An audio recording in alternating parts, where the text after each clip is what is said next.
제가 1절 먼저 봉독합니다. 여호와의 종 모세가 죽은 후에 여호와께서 모세의 수종자 눈의 아들 여호수아에게 말씀하여 이르시되 내 종 모세가 죽었으니 이제 너는 이 모든 백성과 더불어 일어나 이 요단을 건너 내가 그들 곧 이스라엘 자손에게 주는 그 땅으로 가라. 내가 모세에게 말한 바와 같이 너희 발바닥으로 밟는 곳은 모두 내가 너희에게 주었노니 곧 광야와 이 레바논에서부터 큰 강 곧 유브라데 강까지 해 축속의 온 땅과 또 해 지는 쪽 대해까지 너희의 영토가 되리라. 내 평생에 너를 능히 대적할 자가 없으리니 내가 모세와 함께 있었던 것 같이 너와 함께 있을 것임이니라. 내가 너를 떠나지 아니하며 버리지 아니하리니 강하고 담대하라. 너는 내가 그들의 조상에게 맹세하여 그들에게 주리라 한 땅을 이 백성에게 차지하게 하리라. 오직 강하고 극히 담대하여 나의 종 모세가 내게 명령한 그 율법을 다 지켜 행하고 우로나 좌로나 치우치지 말라. 그리하면 어디로 가든지 형통하리니 이 율법책을 내 입에서 떠나지 말게 하며 주야로 그것을 묵상하여 그 안에 기록된 대로 다 지켜 행하라. 그리하면 내 길이 평탄하게 될 것이며 내가 형통하리라. 아멘. 이제 형통하리라는 제목으로 담임 목사님께서 말씀 전해 주시겠습니다.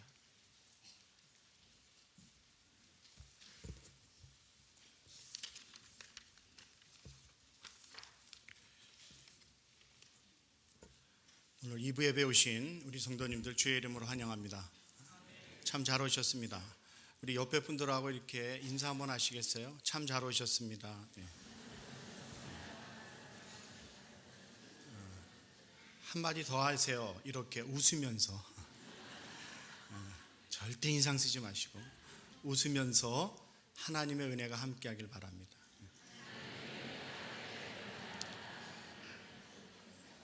사랑하는 성도 여러분, 오늘 내가 하나님 앞에 나와 예배드릴 수 있는 거 하나님의 은혜입니다. 우리가 하나님의 은혜만 있으면 이 세상은 얼마든지 승리하며 살아갈 수 있습니다. 지난 주일 저의 위임식 때 너무너무 감사할 것이 많아서 이 시간 좀 감사를 나눠야 되겠습니다. 첫째는 하나님 앞에 모든 영광과 감사를 올려드립니다. 하나님의 은혜로 되어진 일입니다. 그리고 임시 당회장으로 원로 목사님께서 오셔서 지난 수개월 동안 교회를 또 이 청빙의 모든 절차를 잘 인도해 주셨습니다. 그래서 일이 이렇게 잘 마무리되고 지난주에 위임식을 할 수 있었던 것입니다.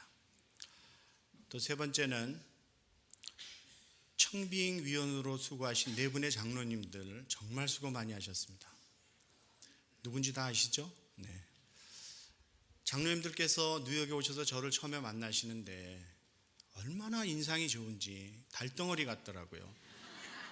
만약에 그때 인상 험한 분이 왔으면 제가 아마 마음을 돌이켰을지 모릅니다. 근데 장로님들이 인상이 너무 좋으신 거예요. 그러면서 다른 장로님이 그러세요. 제가 어쩜 이렇게 장로님들이 인상이 좋으시고 좋으세요? 그랬더니 세리토스에 남아있는 12장로님들은 더 좋습니다 그러더라고요. 그래서 제가 그 말을 믿고 왔습니다. 와서 만나 뵈니까 정말 장로님들이 좋으세요.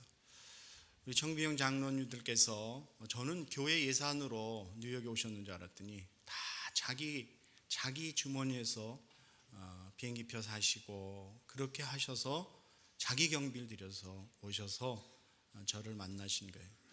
그러므로 청빙영 장로님께도 감사드리고 모든 장로님들께 감사를 드립니다. 여러분도 힘드셨지만 장로님들은 정말 힘드셨어요. 그러므로 장로님들을 이렇게 좀 격려해드리고 또 그분들이 하신 모든 일들에 감사하는 우리 성도들 되시기를 부탁드립니다. 지난 주일 무엇보다도 위임식에 우리 성도들이 너무 많이 참여하셨어요. 정말 감동 그 자체였습니다. 물론 안 오신 분도 계시지만 하여튼 다 많이 오셨어요. 많이 오셨어요. 노 회장 목사님이 이제 교인 선서한다고 우리 세장 성도들 일어나라고 하니까 요 앞에 앉아있던 저희 집사람하고 아들 둘만 빼놓고는 다 일어서시더라고요.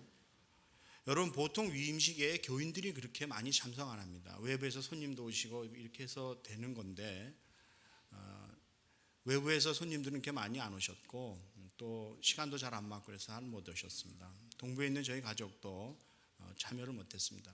그런데 우리 성도들이 정말 많이 오셨어요. 그것이 정말 귀하고 감사한 것입니다. 안내하신 분들, 특별히 또 찬양대로 수고하신 분들, 특별히 도시락을 만드신 우리 권사님들과 집사님들께 감사드립니다. 맛있었습니다. 그래서 세장에도 장금이들이 여럿 있구나 제가 이렇게 알았어요. 장금이에요 정말. 우리 그 수고하신 모든 분들, 특별히 제가 이제 여기서 사진 촬영을 하고 페이스센터에 밥을 먹으러 갔는데 저는 아무 생각 안 하고 갔습니다. 세상에 들어갔더니 이게 웬일입니까? 결혼형 피로형 같이 해놓은 거예요. 풍선으로 얼마나 예쁘게 해놓으셨는지. 그리고 입장하는 그 입구에 풍선으로 아치를 만들어 놨습니다. 글로 들어가면 안 되죠. 그건 신랑 신부가 들어가야 되는데. 그래서 저는 벌써 딱 감을 잡고 옆으로 싹 빠지려고 하는데 순진한 우리 집사람이 글로 걸어 들어오고 가는 거예요. 저 큰일 났어요. 근데 옆에 또 계시던 집사님, 권사님들이 좀 짓궂게 글로 들어가셔야 돼요. 들어가야 돼요. 그러니까 이 사람은 못 모르고 가네요. 그래서 제가 가서 붙잡았는데 벌써 들어갔어요. 그 문을 통과하는 순간 안에서 박수를 치시는 거예요. 그래서 저희 부부가 신랑 신부가 되어서 결혼식 피로연처럼 박수 받으면서 안에 들어갔습니다. 그 풍선으로 데코레이션 해주신 모든 분들 정말 감사를 드립니다. 제가 이제 3대 세이토스 장로교 위임 목사로 위임을 받았습니다. 지난주 위임 목사가 뭔지에 대해서 설명드렸습니다. 그 교회를 종신토록 담임할지니, 아멘 안 하시는 거 보니까 종신토록 담임할지니, 제가 여러분들께 한 가지 약속드릴 것은 목사가 받은 사명 최선을 다해서 섬겨가겠습니다. 그래서 우리 성도들 한 분 한 분, 한 영혼 한 영혼을 케어하는 목회자로, 그리고 하나님께서 우리 교회를 향하신 주님의 뜻을 세워가는 그러한 목회자로 혼신의 힘을 다해서 섬겨갈 것을 약속드립니다. 이제 오늘부터 저랑 여호수아서를 공부하셔야 돼요. 숙제 내드립니다. 제가 숙제 잘 내드려요. 다음 주 오실 때까지 여호수아서를 한 번 이상 읽어 오셔야 됩니다. 제가 다음 주에 질문합니다. 읽어 오셨냐고. 여호수아서가 몇 장까지 있나요? 24장. 모르시는 게 당연하죠 지금. 그래서 24장 한 번 이상 읽어 오시면 읽어 오신 성도와 그냥 오신 성도가 받는 은혜가 다릅니다. 그래서 하나님께서 우리 성도들과 우리 교회를 향하여 주시는 말씀, 그래서 여호수아서를 통해서 다시 한번 하나님의 은혜가 임하는 귀한 시간이 될 줄로 믿습니다. 1945년 4월 12일 온 미국 국민들이 큰 슬픔에 잠겨 있었습니다. 왜냐하면 그날 바로 그들이 그렇게 사랑하고 존경했던 프랭클린 디 루즈벨트 32대 대통령이 돌아가셨어요. 서거했습니다. 미국 역사상 3선 대통령은 이분 한 분입니다. 미국은 2번 이상 못하게 하잖아요. 왜냐하면 2차 대전 중이었기 때문에. 1929년에 시작됐던 미국의 경제 대공황은 미국의 경제가 꼰두박질 쳤고 수많은 실업자가 나왔습니다. 대통령이 된 루즈벨트는 뉴딜 정책을 비롯한 경제 정책을 통해서 많은 실업자를 구제했고 미국 경제를 다시 회복시켰습니다. 그리고 국민들에게 정말 존경받는 대통령이 되었습니다. 그는 세계 제2차 대전 때 독일과 일본과의 전쟁에서 연합군이 승리할 수 있는 그러한 연합국 대통령으로서, 미국 대통령으로서 전쟁을 승리로 이끄는 계기를 마련했다는 것이죠. 그는 평생 소아마비로 고생을 했습니다. 그럼에도 불구하고 소아마비를 극복하면서 미국 국민들에게 두려워하지 말라, 그들을 격려하면서 나라를 이끌어갔던 것입니다. 그래서 미국 국민들은 백악관에 루즈벨트 대통령이 없는 것을 상상하지 못했던 것입니다.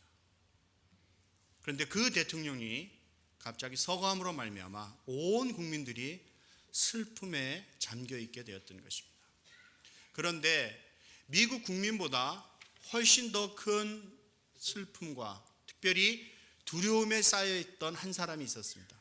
그 사람은 바로 이제 루즈벨트의 뒤를 이어서 미국 제33대 대통령으로 대통령직을 인수해야 되는 현직 부통령 헨리 트루만이에요.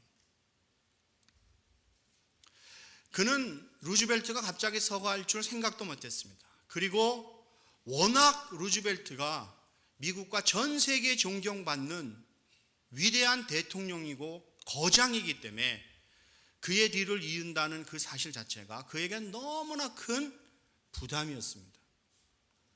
그래서 트루만 대통령이 얼마나 심적인 부담을 가졌냐 하면 그가 기자들에게 이런 부탁을 합니다. 하늘과 달과 별들과 모든 행성들이 나에게 떨어지는 것 같았습니다. 여러분 만약 일생에 한 번이라도 기도한다면 지금 나를 위해 기도해 주십시오. 너무 그 짐이 무거우니까 그렇게 간곡히 요청하는 거예요. 미국 대통령들의 기도문이라고 하는 책에 보면 이 트루만 대통령이 평생 기도한 기도의 제목이 있습니다. 내용들. 대통령 될 당시도 이 기도를 했습니다. 제가 좀 인용하겠습니다. 오 전능하시고 영원 불변하신 하나님, 하늘과 땅과 온 우주의 창조자시여, 제가 정의로우며 바른 생각을 가지고 바르게 행동할 수 있도록 도와주소서. 범사에 제가 진실하고 정직하며 고결하게 하시고 의와 영광을 위해 아무런 보상의 기대 없이 명철을 겸비한 정직을 실천하게 하옵소서. 이웃들을 향해 관대하며 용서하고 인내할 수 있는 능력을 주옵소서. 주님께서 제 마음의 중심과 단점을 이해하시는 것처럼 저도 그들의 동기와 단점을 이해할 수 있도록 도우소서라고 하나님 앞에 기도하며 그 무거운 짐을 져가기 시작했던 것입니다. 오늘 여러분 여호수아 1장 1절로 8절까지 말씀을 교독하셨습니다. 오늘 이 성경 본문에서도 바로 그 후계자의 무거운 짐을 진 여호수아에 대한 말씀이 나오고 있는 것입니다. 그 위대한 지도자 모세의 뒤를 이어 이스라엘을 이끌어 가야 되는 그러한 지도자 여호수아에 관한 말씀인 것입니다. 자, 이제 본문 1절 보시면 이렇게 오늘 본문은 시작합니다. 오늘 본문 1절 말씀 보시면 여호와의 종 모세가 죽은 후에 그렇게 시작합니다. 여호수아를 이야기하는데 오늘 모세를 먼저 언급한다는 거예요. 그리고 모세를 언급할 때 그 앞에 수식어가 여호와의 종 모세 이렇게 수식하고 있습니다. 여러분, 그러므로 모세는 여호와의 종이라고 하나님이 인정하시는 거예요. 여호와의 종이라고 하는 것은 무슨 의미일까요? 종은 주인 마음대로 할 수 있는 거예요. 주인이 시키는 대로 순종하는 거예요. 이거 하라 하면 이거 하고 저리 가라 하면 저리 가야 되는, 그게 종이에요. 종은 주인의 뜻에 항거할 수 없습니다. 그게 종이에요.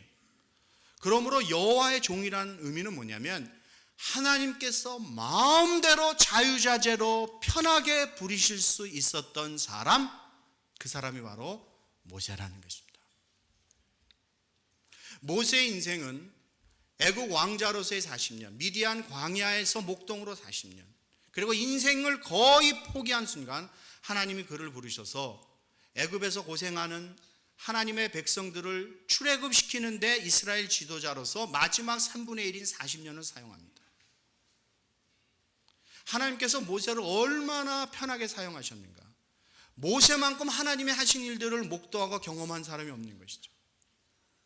애굽에서 출애굽할 때 바로에게 가서 말하면서 하나님께서 내리시는 10가지 재앙을 보고 경험한 사람입니다. 우리는 그 중에 하나만 경험했어도 아마 대단할 거예요. 근데 하나님께서 모세를 통해서 바로에게 애굽에 10가지 재앙을 내리신다는 것이죠. 그리고 마지막에 짐승의 초태생, 장자를 치는 재앙을 통해서 바로가 손을 들게 하고 이스라엘 백성들을 출애굽시킨 것입니다. 애굽에서 나왔습니다. 앞은 홍해요, 뒤에는 바로의 군대가 추격해오고 있습니다. 가자니 물에 빠져 죽고 돌아서자니 칼에 맞아 죽는 거예요.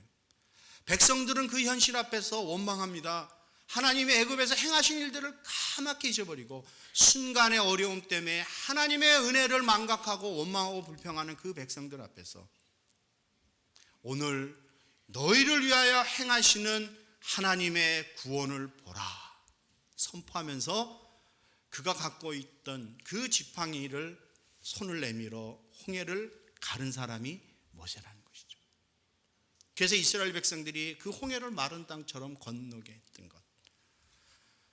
광야에서 마실 물이 없어서 원망하고 불평하는 이스라엘 백성들을 위해서 반석을 치니 반석에서 생수가 터져 그 많은 백성들과 짐승들이 먹고 살아갈 수 있었습니다.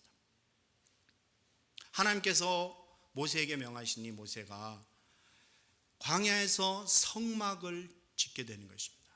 그 성막은 예루살렘 성전의 모형이고 그것은 교회의 모형이 되는 것입니다. 이 어마어마한 일들을, 이것보다 또 언급하지 않은 많은 일들을 하나님이 모세를 통해서 행하시고 사용하셨다는 것입니다. 그런 위대한 지도자가 지금 죽었습니다.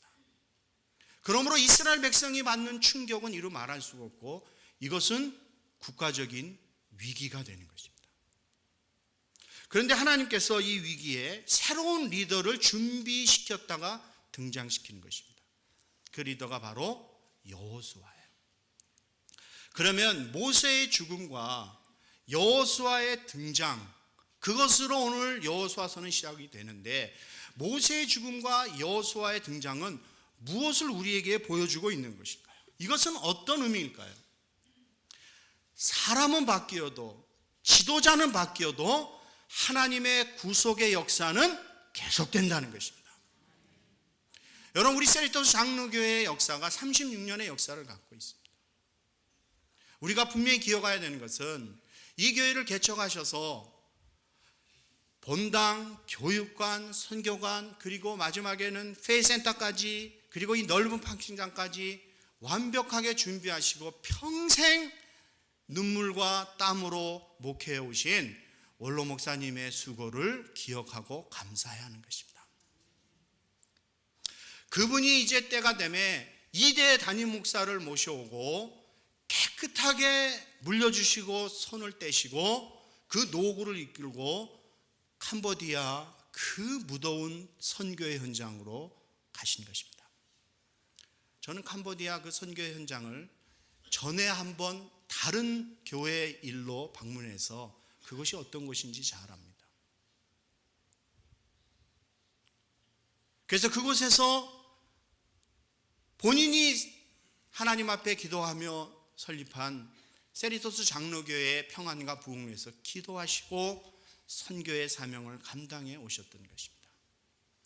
그 일대 목사님의 헌신과 기도와 그리고 이대 목사님께서 그 사역을 계승했고 이제 지난 주일 바로 부족한 제가 이 교회의 3대 담임 목사로 위임을 받게 된 것입니다. 리더십이 체인지된 것이죠. 그러므로 지금 교회적으로 굉장히 중요한 시점에 있습니다. 그러면 우리 세리토스 장로교 성도들은 지금 무슨 생각을 하고 무엇을 바라봐야 될까요? 이 리더십이 트랜지션이 일어나는 이 때에 우리가 가져야 될 자세는 무엇일까요? 그것은 여러분의 신앙의 눈을 하나님께 고정하고 하나님을 바라봐야 된다는 것입니다. 왜 그러냐면 한 교회의 리더가 체인지되고 변화된 이것은 하나님의 섭리 가운데 하나님이 행하시는 것입니다. 만약에 여러분이 이 타이밍에 사람에게 자꾸 여러분의 시선을 고정하고 사람에게 관심을 두면 하나님의 섭리를 놓치게 되는 것입니다. 때로는 우리의 이성으로 하나님의 섭리가 다 이해되지 못할 수 있습니다. 여러분, 지금까지 여러분의 인생의 길을 걸어오시면서, 여러분의 신앙의 길을 걸어오시면서 하나님의 섭리를 다 알고 여기까지 오셨습니까? 하나님의 그 위대하신 섭리를, 여러분 개인 가정을 향한, 우리 교회를 향한 하나님의 섭리를 다 깨닫고 오셨습니까? 아니요. 다 모르고 온 거예요. 근데 어떻게 우리가 여기까지 올 수 있었습니까? 믿음의 눈으로 하나님께서는 우리에게 좋은 것을 주시는 선하신 아버지이심을 믿고 온 것입니다. 그리고 하나님은 모든 것을 합력하여 선을 이루시는 하나님, 그 좋으신 하나님을 믿고 우리가 여기까지 온 것이에요. 그러므로 모든 것은 하나님의 섭리 가운데 행해지는 것입니다. 그래서 하나님의 교회의 역사를 인도해 가시는 하나님의 섭리의 손길을 여러분의 믿음의 눈으로 볼 수 있는 우리 모든 세리토스 장로교회 성도들 되시기를 주의 이름으로 축복합니다. 그러므로 우리 세리토스 장로교회는 믿음의 유산이 계승돼 가는 것이지 단절된 게 아니라는 것입니다. 1대, 2대, 이제 3대 목살등에서 이 아름다운 신앙의 유산이 계속해서 계승되어 앞으로 전진해 가야 하는 것입니다. 그러므로 여러분에게 간곡히 부탁드립니다. 모든 성도들의 기도와 관심과 사랑과 협력이 있어야 합니다. 그거 없이는 안 되는 것이죠. 그래서 하나님의 교회를 함께 세워가는 아름다운 믿음의 공동체가 되기를 소망합니다. 이제 오늘 6절 말씀 보시면 하나님께서 여호수아에게 이렇게 말씀하는 거예요. 6절 보세요. 강하고 담대하라라고 말씀하는 거예요. 왜? 여호수아가 지금 두려워하고 있다는 것이에요. 그러면 여호수아 입장에서 한번 생각해 보시죠. 왜 여호수아는 두려워하는가? 첫째, 모세의 죽음으로 인한 영적인 큰 리더십의 공백이 지금 생기기 시작한 것입니다. 모세같이 위대한 지도자, 그의 뒤를 이은다는 것은 너무나 큰 부담으로 그에게 작용했기 때문에 그렇습니다. 또 하나는 40년 전 정탐꾼으로 그는 이미 가나안 땅을 다녀왔어요. 가나안 땅을 정탐했을 때 가서 보니까 가나안에 살고 있는 전쟁을 해야 될 가나안 7족속이 얼만큼 강대한 민족인지를 익히 알고 있는 거예요. 그들의 산성은 다 요새입니다. 철옹성이에요. 전쟁에 능한 민족입니다. 얼마나 전쟁을 많이 했는지.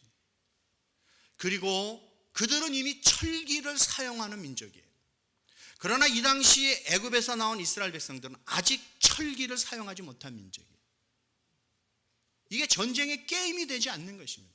군사학적으로 이스라엘 백성들이 이제 가나안을 정복하고 여리고성을 무너뜨리고 들어가는 이 전쟁의 승리는 도저히 군사학적으로 이해가 되지 않는 거예요. 어떻게 이겼는지, 저거는 사람의 머리로 계산으로는 이길 수 없는 전쟁을 지금 이기고 들어가는 것입니다. 그런데 여호수아는 그걸 보고 있는 거예요. 지금 싸워야 될 상대가 너무 강한 거예요. 반면 자신을 보니까, 이 민족을 보니까 정규 군사훈련은 받은 민족이 아니에요. 그런 군사들이 아니에요. 그리고 저들은 지금 애굽에서 막 나온 노예 출신이에요. 여러분, 노예는 갖고 있는 근성이 있습니다. 노예 근성이 뭔지 아시죠? 자발성이 없어요. 시키는 것만 합니다. 그게 노예예요. 그래서 이스라엘 백성들은 지금 전쟁의 경험도 없고 군사훈련도 받은 적도 없고 노예 근성으로 있는 이 민족인 것입니다. 그런데 전쟁해야 될 상대는 너무너무 강한 거예요. 그리고 여호수아를 두렵게 하는 또 하나는 뭐냐면, 그렇게 위대한 지도자였고 카리스마가 있던 모세에게 이스라엘 백성들이 끊임없이 불순종하고 대항했던 모습을 그가 직접 보았다는 것입니다. 내가 지도자가 됐을 때 저들이 동일하게 불순종하고 대항하면 어떡할 것인가, 그런 두려운 마음들이 그에게 있었던 것입니다. 그래서 이 백성을 이끌고 들어가서 과연 이 가나안 땅에서, 이 전쟁에서 승리할 수 있을까, 그런 큰 부담을 갖고 있는 여호수아에게 하나님께서 강하고 담대하라 라고 위로해 주시는 것입니다. 사랑하는 우리 성도 여러분, 지금 우리 교회 앞에 놓여 있는 이 영적인 싸움은 결코 만만한 싸움이 아닙니다. 쉬운 싸움이 아닙니다. 우리가 싸워야 될 싸움은 눈에 보이는 싸움이 아니요, 공중권세 잡은 악한 영들과의 싸움이기 때문에, 하나님의 교회를 세워가려고 하는 우리의 몸부림이기 때문에 이 싸움은 결코 쉬운 싸움이 아니라는 것입니다. 이 여호수아에게 오늘 하나님께서 이런 축복의 말씀을 그에게 주십니다. 자, 5절 6절 말씀 보세요. 5절 6절 말씀. 먼저 5절입니다. 내 평생에 너를 능히 대적할 자가 없으리니 내가 모세와 함께 있었던 것 같이 너와 함께 있을 것임이니라. 내가 너를 떠나지 아니하며 버리지 아니하리니. 아멘. 하나님께서 주신 축복의 내용은 뭐예요? 내가 탱크를 얼마 준비했다, 비행기를 얼마 준비했다, 그러니까 너가 가서 이길 거다, 그 얘기가 아닙니다. 지금 전쟁을 앞두고 있고 모세의 죽음 후에 오는 영적인 공백 가운데 두려워하고 있는 여호수아에게 하나님께서 무슨 축복의 말씀 주세요? 내가 너와 함께 함이니라. 하나님께서 우리 세리토스 장로교회와 함께 하십니다. 그래야 우리가 승리할 수 있는 거예요. 사랑하는 성도 여러분, 여러분 개인 가정, 여러분의 삶 가운데 하나님이 함께 하시는 것이 축복인 줄 믿으시기 바랍니다. 그래야 우리가 이 세상에서 승리할 수 있습니다. 하나님이 우리와 함께 하실 때 우리는 능히 이길 수 있고 우리를 당할 자가 없는 것입니다. 저는 우리 교회에 하나님이 함께 하시는 것을 여러 각도에서 지금 보고 있습니다. 얼마나 감사한지 모르겠어요. 이 모든 것이 우리를 사랑하시고 우리 교회를 사랑하시는 하나님의 사랑이요 은혜인 것입니다. 오늘 6절에서 하나님께서 이런 축복의 말씀을 또 주시죠. 강하고 담대하라. 너는 내가 그들의 조상에게 맹세하여 그들에게 주리라 한 땅을 이 백성에게 차지하게 하리라. 하나님께서 반드시 그 땅, 약속의 땅을 주실 것을 말씀하고 있는 것입니다. 그런데 그 땅에 대해서 하나님께서 구체적으로 말씀하세요. 자, 오늘 3절 4절 보십시오. 내가 모세에게 말한 바와 같이 너희 발바닥으로 밟는 곳은 모두 내가 너희에게 주었노니, 이미 주셨습니다. 곧 광야와 이 레바논에서부터 큰 강 곧 유브라데 강까지 해쪽 속의 온 땅과 또 해지는 쪽 대해까지, 대해는 지중해를 말합니다. 너희 영토가 되리라. 이게 하나님께서 주시는 축복의 말씀이에요. 그런데 하나님이 주신 축복의 말씀을 가만히 보니까 막연한 것이 아니에요. 뜬구름 잡는 이야기가 아닙니다. 구체적으로 주십니다. 그러므로 사랑하는 성도 여러분, 하나님께서 여러분 개인 가정 그리고 우리 교회를 향한 하나님의 축복은 이제 앞으로 구체적으로 역사할 줄 믿습니다. 그래서 그 하나님의 약속을 붙잡고 믿음으로 일어서는 우리 성도들 되시기를 주의 이름으로 축복합니다. 그러면 이 하나님의 약속을 우리가 붙잡았는데 어떻게 이것이 우리의 삶에, 우리 교회에 하나님의 축복으로 열매 맺을 것인가, 우리는 무엇을 해야 될 것인가에 대한 고민이 있어야 된다는 것이죠. 사과나무 밑에 이 떡 벌리고 있다고 사과 떨어진다고 그 축복이 아니라 우리가 해야 될 일들이 있습니다. 오늘 그것을 성경은 세 가지로 말씀하는 거예요. 자, 먼저 7절 말씀 보십시오. 7절 말씀 보시면 오직 강하고 극히 담대하여 나의 종 모세가 내게 명령한 그 율법을 다 지켜 행하라 말씀하세요. 지켜 행하라 말씀합니다. 그 이야기는 뭐예요? 여러분 개인이나 가정, 우리 교회에 주신 하나님의 말씀을 여러분의 삶에 적용하고 옮기고 실천하려고 하는 몸부림이 우리에게 있어야 된다는 것입니다. 여러분 하나님이 약속해 주신 거 그거 내가 붙잡지 않으면 나와 아무 관계가 없는 거예요. 그러므로 그 약속을 붙잡고 행하는 성도가 복이 있습니다. 제가 이번 수요일 날 깜짝 놀랐어요. 예배 때 단에 딱 쓰니까 본당이 꽉 찼습니다. 아무도 감동을 안 하십니다. 본당이 꽉 찼어요. 제가 지난 주일날 설교할 때 목사의 사명에 대해서 말씀드리면서 성도를 온전케, 그리고 성도 스스로가 자기가 하나님의 사람으로 서기 위해서 말씀의 훈련을 받아야 되고, 우리가 하나님 앞에 예배 드리는 것을 소중히 여기고 우리 공예배를 우선 잘 드리는 것부터 훈련해야 된다라고 말씀드렸어요. 제가 세게 얘기 안 했죠? 살살 얘기했습니다. 저 이제 보십시오. 제가 굉장히 센 사람입니다. 근데 그날 살살 얘기했어요. 왜냐하면 초반부터 세게 하면 또 오해하실 것 같아요. 살살 부드럽게 얘기했는데 수요일날 본당이 가득 채워지는 거예요. 저는 그때 보았습니다. 아, 우리 교회가 소망이 있다. 왜? 목회자가 이렇게 드린 이 말씀을 여러분들이 받으시고 그것을 여러분의 삶에 순종하고 행하는 모습이 있잖아요. 그날 수요 예배 오기 위해서 저녁 식사도 못하고 오신 분이 계실 거예요. 먼 길을 오시냐고 가스비 많이 드리고 오신 분도 계시는 거예요. 트래픽이 막혔는데 그 예배 시간에 오려고 마음 졸이면서 오신 분도 계세요. 다행인 것은 이게 프리웨이라서 톨비를 안 내니까 다행이라는 것입니다. 뉴욕같이 다리 2개 넘어서 톨비 한 20불씩 내고 오면 본전 생각나서라도 우리가, 근데 여기는 톨비 안 내잖아요. 여러분, 토요 새벽 본당이 꽉 찼습니다. 아멘. 네. 여러분, 토요일날 새벽에 교회 오신 분 알아요? 안개가 쫙 깔렸어요. 전 런던에 온 줄 알았어요. 근데 그 새벽에도 본당을 꽉 채워서 기도하는 성도들. 그날 우리 늦게까지 선교를 위해서 많이 하나님 앞에 기도했습니다. 근데 그 새벽에 이슬 같은 은혜를 또 주시는 거예요. 저도 왜 그렇게 눈물이 나는지 몰라요. 제가 오니까 성도들도 울고, 토요 새벽 나오신 분들은 아십니다.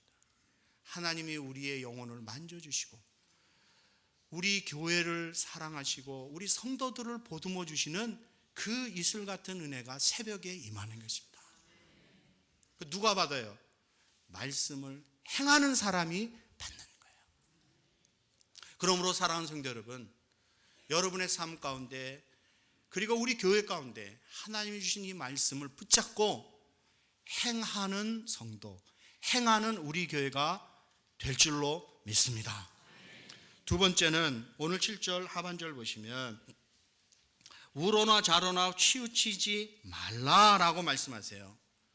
옛날 성경 보면 좌로나 우로나 치우치지 말라 그렇게 말씀해요. 뭐예요? 흔들리지 말라는 거예요. 흔들리지 말라. 여러분, 지금 세상은 우리를 흔들어 놓습니다. 요동치는 세상에 살고 있습니다. 무엇이 진리이고 무엇이 참인지 혼동할 수 없는 세상에 살고 있는 거예요. 이리 가야 맞는지 저리 가야 맞는지 헷갈리는 세상에 우리가 살고 있습니다. 근데 분명한 것은 하나님의 말씀에 여러분의 인생의 중심을 딱 고정시키지 않냐면 그대로 흔들리는 세상에 사는 거예요. 갈피를 잡을 수가 없는 거예요. 오히려 예수 그리스도 없이 하나님의 말씀에 우리의 인생의 축을 고정하지 않았는데 받은 모든 분은 타락에 쓰임받고 만다는 거예요. 아싸리 가난했으면, 돈이 없었으면 하나님 앞에 범죄하지 않았을 인생들이 돈이 있고 재물이 있으므로 오히려 또 타락의 길을 쉽게 가고 마는 그러한 모습을 우리가 너무 많이 보면서 살아간다는 것이죠. 사랑하는 우리 세이터스 장로교회 성도 여러분, 말씀에 여러분의 인생의 신앙의 축을 곧게 꽂으라고 하는 것은 이 요동치는 세상에 여러분의 개인 가정, 우리 세리토스 장로교회 예수 그리스도께서 함께 하셔야 하는 것입니다. 주님이 함께 하실 때 이 요동치는 세상에서 우리가 평안하고 흔들림 없이 나아갈 수 있습니다.